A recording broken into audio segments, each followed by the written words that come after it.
Return file करते हुए एक बात का ख्याल बहुत ज़रूरी है रखना कि लोग टैक्स तो भरना चाहते नहीं है, ज़ाहिर सी बात है। जब ये फैसिलिटीज़ होंगी तो टैक्स कौन भरना चाहेगा।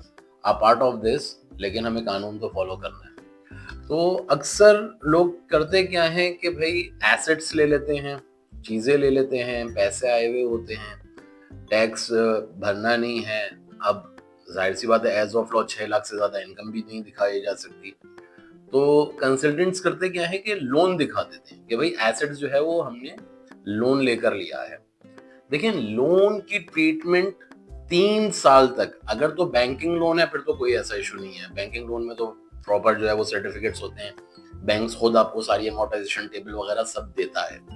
लेकिन बैंकिंग लोन से हटके जिस लोन का कोई अता पता ही नहीं है कि भाई ये आया कहाँ से है, गया कहाँ से है, हिल भी नहीं रहा है, वापस देने का कोई मकसद भी नहीं है, तो एफबीआर का ये लॉ है और उसके पास ये अथॉरिटी भी है कि 3 साल तक अगर आपने लोन शो किया हुआ है तो वो आपके उस लोन को अनएक्सप्लेन्ड इनकम दिखा के आपकी इनकम ट्रीट करके उस पर टैक्स चार्ज कर सकता है।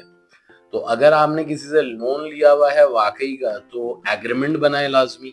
बहन भाइयों से लिया हुआ है वो एक अलग चीज है, ठीक है। लेकिन लोन अगर शो कर रहे हैं तो इस बात का ख्याल भी रखना आपको बहुत जरूरी है। फर्दर इस तरह की टिप्स आपको हम देते रहेंगे। बहुत शुक्रिया। Cadre management, your legal and tax partner.